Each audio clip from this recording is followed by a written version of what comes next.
ನಮಸ್ಕಾರ. ಇದು ಸುದ್ದಿ ವಿಶ್ಲೇಷಣೆ. ನಾನು ಶಶಿಧರ್ ಭಟ್. ಇದು ನನ್ನ ಡಿಜಿಟಲ್ ವಾಹಿನಿ ಸುದ್ದಿ ಟಿವಿ. ಇದನ್ನು ಲೈಕ್ ಮಾಡಿ, ಸಬ್ಸ್ಕ್ರೈಬ್ ಮಾಡಿ, ಬೆಲ್ ಐಕಾನ್ನ ಪ್ರೆಸ್ ಮಾಡೋದಕ್ಕೆ ಮರಿಬೇಡಿ. ಹಾಗೆ ಸಾಧ್ಯ ಆದಷ್ಟು ಶೇರ್ ಮಾಡಿ, ಎಲ್ಲರೂ ಇದನ್ನು ನೋಡಲಿ. ಅದರಂತೆ ಸ್ವತಂತ್ರ ಪತ್ರಿಕೋದ್ಯಮಕ್ಕೆ ತಮ್ಮ ಬೆಂಬಲ ಸದಾ ಇರಲಿ. ಎಸ್, ಇವತ್ತು ನಾನು ಕಾಂಗ್ರೆಸ್ ಬಗ್ಗೆ ತಮ್ಮ ಜೊತೆ ಮಾತನಾಡ್ತಾ ಇದ್ದೀನಿ. ಕಾಂಗ್ರೆಸ್ ಮಟ್ಟಿಗೆ ಈ ವರ್ಷ ಹಲವು ಸವಾಲುಗಳ ವರ್ಷ ಅಂತ ನನಗೆ ಅನಿಸ್ತಾ ಇದೆ. ರಾಜ್ಯ ಕಾಂಗ್ರೆಸ್ ಮಟ್ಟಿಗೆ, ಹಾಗೇನೆ ಹೈಕಮಾಂಡ್ ಮಟ್ಟಿಗೆ. ಒಂದು, ಬಿಜೆಪಿ ಈ ಸರ್ಕಾರದ ಇಮೇಜ್ ಏನಿದೆ ಅದರ ಮೇಲೆ ಟಾರ್ಗೆಟ್ ಮಾಡ್ತಿದೆ. ಆ ಕಾರಣಕ್ಕಾಗಿ ಸಿದ್ದರಾಮಯ್ಯನವ್ರ ಮೇಲೆ ಟಾರ್ಗೆಟ್ ಮಾಡ್ತಾ ಇದೆ. ಸಿದ್ದರಾಮಯ್ಯನವರ ಇಮೇಜ್ ಇಂಟ್ಯಾಕ್ಟ್ ಆಗಿ ಇರುವವರೆಗೆ ಕರ್ನಾಟಕದಲ್ಲಿ ಕಾಂಗ್ರೆಸ್ಸನ್ನು ಸೋಲಿಸೋದು ಕಷ್ಟ. ಯಾಕೆಂದರೆ ಸಿದ್ದರಾಮಯ್ಯನವ್ರ ಹಿಂದೆ ಅಂತಹ ಒಂದು ಜನ ಬೆಂಬಲ ಇದೆ. ಅದಕ್ಕಿರುವ ದಾರಿ ಅಂದರೆ ಟಾರ್ಗೆಟ್ ಮಾಡಿ ಅವರ ಇಮೇಜ್ ಏನಿದೆ ಅದನ್ನು ಧ್ವಂಸಪಡಿಸ್ಬೇಕು. ಅದು ಬಿ ಜೆ ಪಿಗೆ ಇರುವ ಏಕಮೇವ ದಾರಿ. ಅದರಿಂದ ಈ ಒಂದು ಯತ್ನ ಸತತವಾಗಿ ನಡೀತಾ ಬರ್ತಾ ಇದೆ. ಸೊ ಮೂಡ ವಿಚಾರದಲ್ಲಿರ್ಬೋದು, ಲೇಟೆಸ್ಟ್ ಆಗಿ ಈ ದೇಶದ ಯಾರ್ಯಾರು ಮುಖ್ಯಮಂತ್ರಿಗಳು, ಶ್ರೀಮಂತ ಮುಖ್ಯಮಂತ್ರಿಗಳು ಅನ್ನೋ ಲಿಸ್ಟ್ ಯಾರೋ ಬಿಡುಗಡೆ ಮಾಡಿದ್ದಾರೆ. ಅದು ಒಂದು ಬಿ ಜೆ ಪಿಗೆ ಅಸ್ತ್ರ. ಯಾಕೆಂದರೆ 54 ಕೋಟಿ ಇದೆಯಂತೆ ಸಿದ್ದರಾಮಯ್ಯ ಅತಿ ಶ್ರೀಮಂತ ಮುಖ್ಯಮಂತ್ರಿ, ಇಂಥ ಪ್ರಚಾರ ಮಾಧ್ಯಮದಲ್ಲಿ ನಡೀತಾ ಇದೆ. This is the major first thing. Second thing, so Congress ಪಕ್ಷದ ಒಳಗಡೆ ಆಂತರಿಕವಾಗಿ ಹಲವು ರೀತಿಯ ಬದಲಾವಣೆಗಳು ಆಗಬೇಕಾಗಿದೆ. ಅದು ಬೇರೆ ಬೇರೆ ರೀತಿಯ ಪ್ರಪೋಸಲ್ಗಳು ಇದೆ. ಒಂದು, ಬಿ ಜೆ ಪಿ ನಡೆಸುವ ಈ ಒಂದು ಇಮೇಜ್ ಡಿಮಾಲಿಷಿಂಗ್ ಆ್ಯಕ್ಟ್ ಏನಿದೆ ಅದನ್ನು ಕೌಂಟರ್ ಮಾಡಬೇಕು. ಇನ್ನೊಂದು, ಅಧಿಕಾರ ಹಂಚಿಕೆಯ ಪ್ರಶ್ನೆ. ಸೊ ಈ ಕಾಂಗ್ರೆಸ್ ಸರ್ಕಾರ ಅಧಿಕಾರಕ್ಕೆ ಬಂದ ತಕ್ಷಣ 2.5 ವರ್ಷ ಸಿದ್ದರಾಮಯ್ಯನವರು, 2.5 ವರ್ಷ ಡಿ ಕೆ ಶಿವಕುಮಾರ್ ಅವರು ಮುಖ್ಯಮಂತ್ರಿಗಳು ಅನ್ನುವ ವಾದ ಕೇಳಿಬಂದಿತ್ತು. ಅದು ಸಂಪೂರ್ಣವಾಗಿ ಸುಳ್ಳು ಅಂತ ಹೇಳೋಕ್ಕಾಗಲ್ಲ. ಸತ್ಯನ ಅಂತ ಕೇಳಿದ್ರೆ ನಮ್ಮ ಕೈಯಲ್ಲಿ ಯಾವುದೇ ದಟ್ ಸಾಕ್ಷ್ಯಾಧಾರಗಳು ಇನ್ನೊಂದು ಮತ್ತೊಂದು ಇಲ್ಲ. ಬಟ್ ರಾಜಕೀಯವಾಗಿ ನಡೆಯೋದು ಹಾಗೇನೆ, ಚರ್ಚೆ ನಡೀತಾ ಇತ್ತು. ಈಗಿನ ಸ್ಥಿತಿ ಗಮನಿಸಿದರೆ ಫಸ್ಟ್ ಥಿಂಗ್, ಈ 2025 ಮಹತ್ವದ ಯಾಕೆ ಅಂದರೆ, ಮೊದಲನೇ ಪ್ರಶ್ನೆ, ಸಿದ್ದರಾಮಯ್ಯ ಅಧಿಕಾರವನ್ನು ಬಿಟ್ಕೊಡ್ತಾರ, ಡಿ ಕೆ ಶಿವಕುಮಾರ್ ರಾಜ್ಯದ ಮುಖ್ಯಮಂತ್ರಿ ಆಗ್ತಾರ. ಈ ಇಶ್ಯೂವನ್ನು ಕಾಂಗ್ರೆಸ್ ವರಿಷ್ಠರು ಹೇಗೆ ಹ್ಯಾಂಡಲ್ ಮಾಡ್ತಾರೆ ಅದನ್ನೇ ನಡೆದ ಬ್ಯಾಲೆನ್ಸಿಂಗ್ ಆ್ಯಕ್ಟ್ ಅಂತ. ಈ ಬ್ಯಾಲೆನ್ಸಿಂಗ್ ಆ್ಯಕ್ಟ್ ಮಾಡುವುದರಲ್ಲಿ ಕಾಂಗ್ರೆಸ್ ಹೈರಾಣಾಗಿ ಹೋಗುತ್ತಾ, ಈ ಪ್ರಶ್ನೆ. So for the sake of discussion, ಅಧಿಕಾರ ಹಂಚಿಕೆಯ ಸೂತ್ರ ಏನಿದೆ ಆ ಸೂತ್ರವನ್ನು ಅಂತಿಮಗೊಳಿಸಲಾಗಿತ್ತು ಅನ್ನೋ ತೀರ್ಮಾನದೊಂದಿಗೆ will start our discussion. So ಹಾಗಾಗಿದ್ರೆ 2.5 ವರ್ಷದ ನಂತರ ಡಿ ಕೆ ಶಿವಕುಮಾರ್ ಅವರಿಗೆ ಅಧಿಕಾರವನ್ನು ಬಿಟ್ಟುಕೊಡ್ಬೇಕು. ಬಟ್ ಈಗಿನ ಪರಿಸ್ಥಿತಿಯಲ್ಲಿ ಸಿದ್ದರಾಮಯ್ಯನವರು 2.5 ವರ್ಷದ ನಂತರ ಅಧಿಕಾರ ಬಿಟ್ಟುಕೊಡ್ತಾರೆ ಅಂತ ಅನ್ನಿಸ್ತಾ ಇಲ್ಲ ಇವತ್ತಿನ ವಾತಾವರಣ ನೋಡಿದ್ರೆ. ಹಾಗೂ ಸಿದ್ದರಾಮಯ್ಯ ಮತ್ತು ಅವರ ಸುತ್ತಮುತ್ತ ಇರುವವರ ಚಲನವಲನಗಳು, ಅವರ ಹೇಳಿಕೆಗಳು ಎಲ್ಲವನ್ನು ನೋಡಿದರೆ ಅವರ ಅಧಿಕಾರವನ್ನು ಬಿಟ್ಕೊಡಲ್ಲ. ಸೊ ಡಿ ಕೆ ಶಿವಕುಮಾರ್ ಏನು ನಂಬಿದ್ದಾರೆ ಅಂತಂದರೆ ಕಾಂಗ್ರೆಸ್ ವರಿಷ್ಠರನ್ನ ನಂಬಿದ್ದಾರೆ. ಸೊ ಅವರು ತಮಗೆ ಮುಖ್ಯಮಂತ್ರಿ ಸ್ಥಾನವನ್ನು ಕೊಡಿಸ್ತಾರೆ ಅನ್ನುವ ನಂಬಿಕೆ ಡಿ ಕೆ ಶಿವಕುಮಾರ್. ಆದರೆ ಈ ನಂಬಿಕೆ ಸತ್ಯ ಆಗುತ್ತಾ? ಯಾಕೆಂದರೆ ಕಾಂಗ್ರೆಸ್ ಹೈಕಮಾಂಡ್ ಇಂತಹ ಹಲವು ಆಶ್ವಾಸನೆಗಳನ್ನು ಕೊಟ್ಟು ಉಲ್ಲಂಘಿಸಿದೆ. ಆ ಮೂಲಕ ಪಕ್ಷವನ್ನೇ ಅಧಿಕಾರದಲ್ಲಿ ಕಳ್ಕೊಂಡಿದೆ. ಫಸ್ಟ್ ಯುಸೇಕ್ ರಾಜಸ್ಥಾನದಲ್ಲಿ ಆದದ್ದು ಹಾಗೇನೆ. ಅಶೋಕ್ ಗೆಹ್ಲೋಟ್ ಅವರನ್ನು ಅಲ್ಲಾಡ್ಸೋಕ್ಕೆ ಕಾಂಗ್ರೆಸ್ ಹೈಕಮಾಂಡ್ಗಾಗಿಲ್ಲ. ಮಧ್ಯಪ್ರದೇಶದಲ್ಲಿ ಆದದ್ದು ಅಷ್ಟೇ ಅಲ್ವಾ. ಸೊ ಆ ಕಾರಣಕ್ಕಾಗಿ ಅದಕ್ಕೆ ಸಿಂಧಿಯಾ ಬಿಟ್ಟೆ ಬಿ ಜೆ ಪಿಗೆ ಹೊರಟೋದ್ರು. ದೇ ಲಾಸ್ಟ್ ಕಾಂಗ್ರೆಸ್ ಈ ಕೊಟ್ಟ ಮಾತನ್ನು ಉಳಿಸಿಕೊಳ್ಳದೆ ಕನಿಷ್ಠ 2 ರಾಜ್ಯಗಳನ್ನು ಕನಿಷ್ಠ ಲೀಸ್ಟ್ 2 ರಾಜ್ಯವನ್ನು ಕಳೆದುಕೊಂಡಿದೆ. ಕಾಂಗ್ರೆಸ್ ವರಿಷ್ಠರಿಗೆ ಅದನ್ನು ಮಾಡೋದಕ್ಕೆ ಸಾಧ್ಯ ಆಗಿಲ್ಲ, ಆಶ್ವಾಸನೆ ಕೊಟ್ಟರು. ಹಾಗಿದ್ರೆ ಕರ್ನಾಟಕದಲ್ಲಾಗುತ್ತಾ? ಕರ್ನಾಟಕದಲ್ಲೂ Siddaramaiah is a powerful chief minister. ಅವರ ಸುತ್ತಮುತ್ತ ಬೆಂಬಲಿಗರ ಪಡೆಯೇ ಇದೆ. ಐ ಸ್ಟಿಲ್ ಬಿಲೀವ್ ಶಾಸಕಾಂಗ ಪಕ್ಷದಲ್ಲೂ ಕೂಡ ಸಿದ್ದರಾಮಯ್ಯನವರು ಪ್ರಬಲರಾಗಿದ್ದಾರೆ. ಸೊ ಇಂಥ ಸ್ಥಿತಿಯಲ್ಲಿ ಹೈಕಮಾಂಡ್ ಸಿದ್ದರಾಮಯ್ಯನ ಹತ್ರ ನೀವು ಅಧಿಕಾರ ಬಿಟ್ಟುಕೊಡಿ ಅಂತ ಹೇಳಕ್ಕಾಗತ್ತಾ? ಹೇಳಿದ್ರೆ ಏನಾಗುತ್ತೆ? Whether it is going to be disaster for Congress in Karnataka. ಸಿದ್ದರಾಮಯ್ಯನವರು ಬಿಟ್ಟ ತಕ್ಷಣ ಒಂದು ರಾಜಕೀಯ ವಿಪ್ಲವ ಪ್ರಾರಂಭ ಆಗುತ್ತಾ? ಸೊ ಡಿ ಕೆ ಶಿವಕುಮಾರ್ ಅವ್ರನ್ನ ಮುಖ್ಯಮಂತ್ರಿ ಮಾಡ್ತೀನಿ ಅಂತ ಹೊರಟ ತಕ್ಷಣ ಸಿದ್ದರಾಮಯ್ಯನ ಬೆಂಬಲಿಗರು ಮತ್ತು ಡಿ ಕೆ ಶಿವಕುಮಾರ್ ಬೆಂಬಲು ದೊಡ್ಡ ಸಂಖ್ಯೆಯಲ್ಲಿ ಕಾಂಗ್ರೆಸ್ ಶಾಸಕಾಂಗ ಪಕ್ಷದಲ್ಲಿದ್ದಾರಲ್ಲ, what they are going to do? ಇದು $1,000 ಪ್ರಶ್ನೆ. ಸೊ ಒಂದು, ನನ್ನ ವಿಶ್ಲೇಷಣೆಯ ಪ್ರಕಾರ ಸಿದ್ದರಾಮಯ್ಯ ಬಿಟ್ಕೊಡಲ್ಲ, ನೋ ಡೌಟ್ ಅಬೌಟ್ ದ್ಯಾಟ್. ಇದು ನನಗೆ ಅನಿಸಿದ್ದು. ಕಾಂಗ್ರೆಸ್ ಹೈಕಮಾಂಡ್ ಅವ್ರನ್ನ ಬಿಟ್ಕೊಡೋದು ಹೇಳೋ ಶಕ್ತಿ ಕೂಡ ಕಾಂಗ್ರೆಸ್ ಹೈಕಮಾಂಡ್ಗಿಲ್ಲ. It's a weak high command. ಇದು ಇಂದಿರಾ ಗಾಂಧಿ ಕಾಲದ್ದಲ್ಲ, ರಾಜೀವ್ ಗಾಂಧಿ ಕಾಲದ್ದಲ್ಲ. ಆ ಕಾಲದಲ್ಲಿ ಚಿಟಿಕಿ ಹೊಡೋತ್ತೆ ಮುಖ್ಯಮಂತ್ರಿಗಳು ಬದಲಾಗ್ತಿದ್ರು, ರಾಜ್ಯಪಾಲರು ಬದಲಾಗ್ತಿದ್ರು, ಜಾಗತ್ ನೋಡೋದು ಎಲ್ಲ ಬದಲು. ಈಗ ಆ ಸ್ಥಿತಿ ಇಲ್ಲ.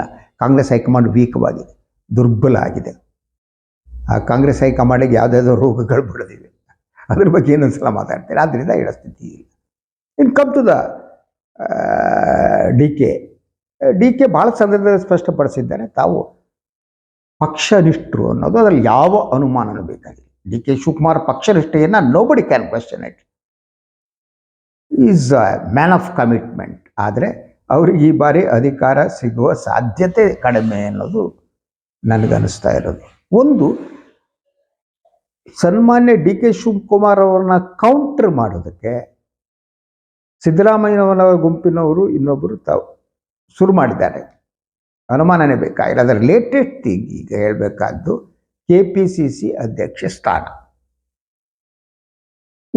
ಒಬ್ಬ ವ್ಯಕ್ತಿಗೆ ಒಂದೇ ಹುದ್ದೆ ಕೊಡಬೇಕು ಅನ್ನುವ ಒಂದು ಪ್ರಚಾರ ಇನ್ನೊಂದು ಒಳಗಡೆಯಿಂದ ಪ್ರಾರಂಭ ಮಾಡಿ ಡಿ ಕೆ ಶಿವಕುಮಾರ್ ಅವರು KPCC ಅಧ್ಯಕ್ಷ ಸ್ಥಾನವನ್ನು ಬಿಡಬೇಕು, ಕೇವಲ ಉಪಮುಖ್ಯಮಂತ್ರಿ ಆಗಿರಬೇಕು. ಈ ಒತ್ತಡ ಸಿದ್ದರಾಮಯ್ಯನವರ ಬೆಂಬಲಿಗರಿಂದ ನಡೀತಾ ಇದೆ ವರಿಷ್ಠರ ಮೇಲೆ. ಸೊ ಹಲವು ಬಾರಿ ಡಿ ಕೆರು ಹೇಳಿದ್ದಾರೆ, ಡಿ ಕೆ ಶಿವಕುಮಾರ್ ಅವರು, ನನಗೊಂದು ಸಾಕಪ್ಪ ಅಂತ. ಆದರೆ ಇಷ್ಟು ಸುಲಭ ಆಗಿಲ್ಲ. ಒಂದು, ಡಿ ಕೆ ಶಿವಕುಮಾರ್ ಅವರನ್ನು ರಿಪ್ಲೇಸ್ ಮಾಡೋ ಸುಲಭವಲ್ಲ ಸಂಘಟನೆಯಲ್ಲಿ. It is very very very difficult. ಯಾಕಂದರೆ ಅವರು ಅತ್ಯುತ್ತಮ ಸಂಘಟನಾಕಾರರು ಅನ್ನೋದು ಅನುಮಾನ ಇಲ್ಲ. ಬೇರೆ ಯಾವ ನಾಯಕರು ಕೂಡ ಆ ಮಟ್ಟದಲ್ಲಿ ಸಂಘಟನೆ ಮಾಡೋದು ಕಷ್ಟ.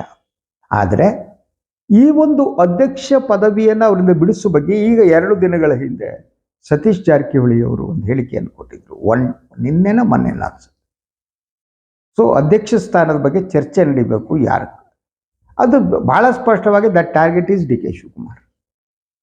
ಯಾರು ಅಂತ ಪಕ್ಷದ high command will how to decide, you should be the party president ಅಂತ.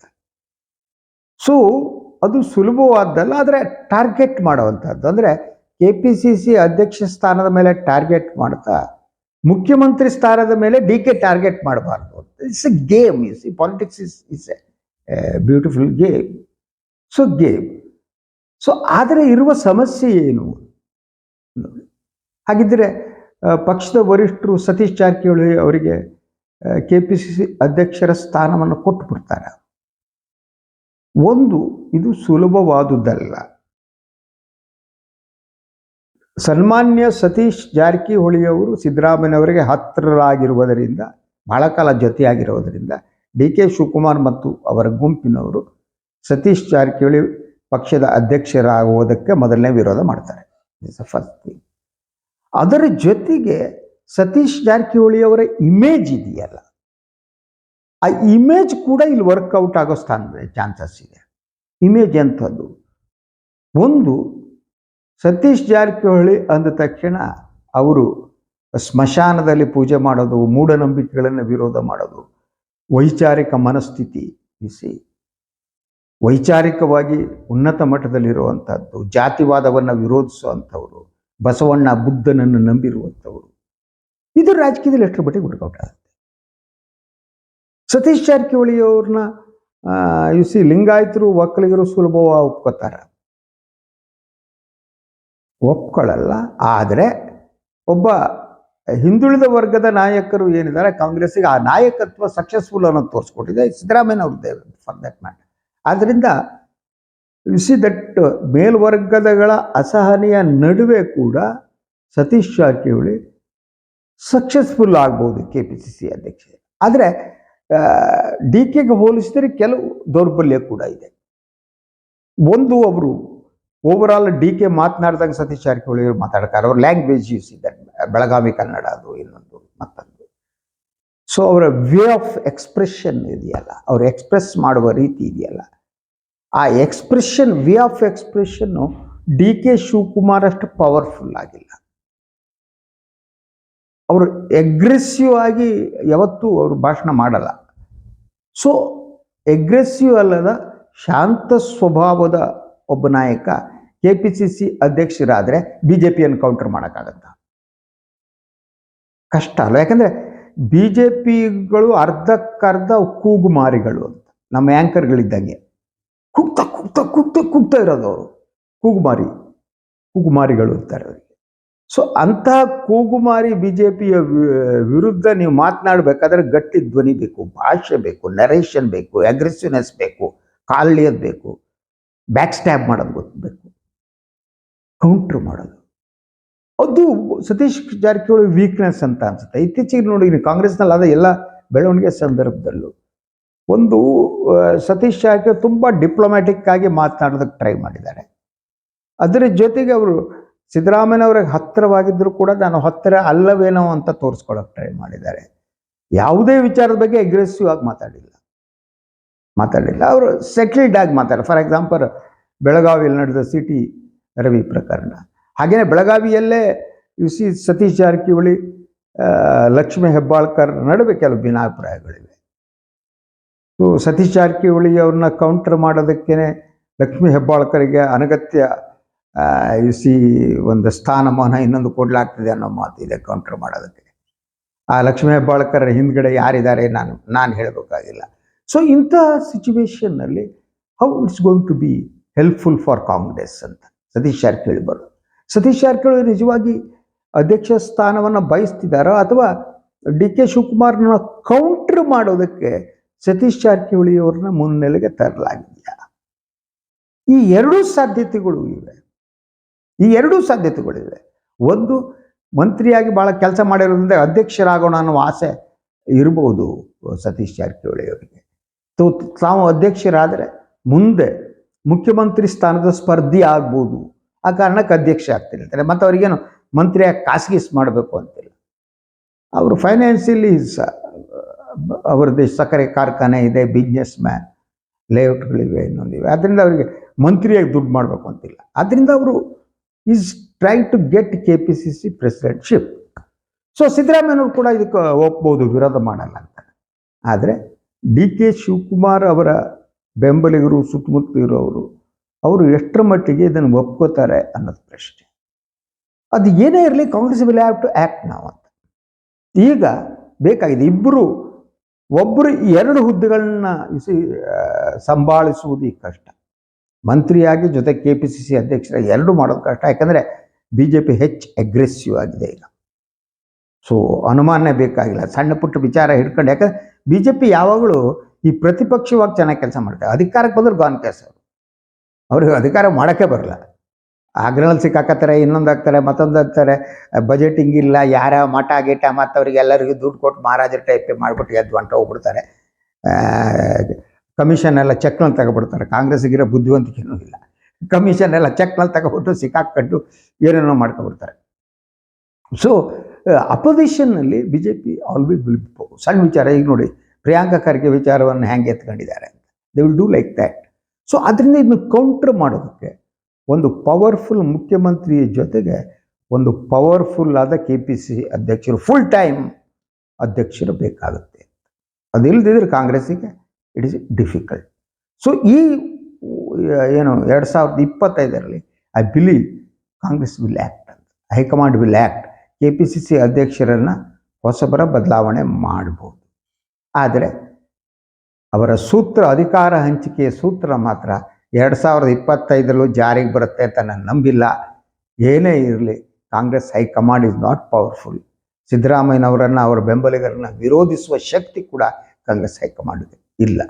ಆದ್ದರಿಂದ I still believe Siddaramaiah will continue as the chief minister. Let us wait and see. ಇದು ಇವತ್ತಿನ ಸುದ್ದಿ ವಿಶ್ಲೇಷಣೆ. ಇನ್ನೊಂದು ವಿಚಾರದೊಂದಿಗೆ ಮತ್ತೆ ಬರ್ತೀನಿ. ನಾನು ವಾಹಿನಿ ಲೈಕ್ ಮಾಡಿ, ಸಬ್ಸ್ಕ್ರೈಬ್ ಮಾಡಿ, ಬೆಲ್ ಐಕಾನ್ನ ಪ್ರೆಸ್ ಮಾಡೋದಕ್ಕೆ ಮರಿಬೇಡಿ. ಹಾಗೆ ಸಾಧ್ಯ ಆದರೆ ಸಹಾಯ ಮಾಡಿ. ಎಲ್ಲರಿಗೂ ಒಳ್ಳೆಯದಾಗಲಿ. ನಮಸ್ಕಾರ.